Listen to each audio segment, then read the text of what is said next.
Ang lalaki nga bata nga matawo inigsubang sa bitoon nga aris. Natingban sa kakugi sa pagdumdum sa iyang mga buluhaton adlaw-adlaw. Kinasing-kasing ang iyang pagtrabaho.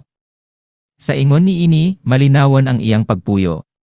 Apan, pagbuot sa palad nga dili siya daling mabahan dion, usa ka makahimo niyang datos sa kaulahian. Sa iyang kabatanon, siya manggiolawon.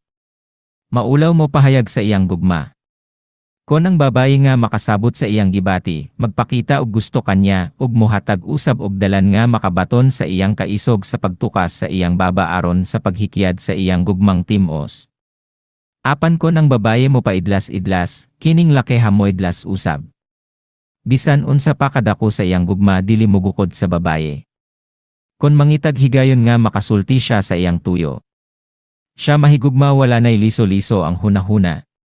Ang iyang panumpa mo sangpot gayud sa atubangan sa pari. Buotan siya og matinahuron, malantip ang salabutan. Tigtiaw apan dili buot sa hilabihang tiaw, malagmit masuko. Tawo nga wala makaila og pagbudhi sa iyang kahigalahan. Siya modo pa kanimo og tibok niyang kinabuhi manalipod kanimo. Maayong maglikay sa kabaw og baka kay signos niya ang sungay sa hayupan. Sa Panuigon 22 ihinagbo niya ang mapait na balatian.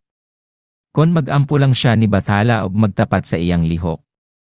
Makatagamtam siya sa kagulangon nga 75 ka tuig. Mapinanggaon sa iyang kapikas sa kinabuhi ug maayong moatiman sa kaugmaon sa iyang mga liwat.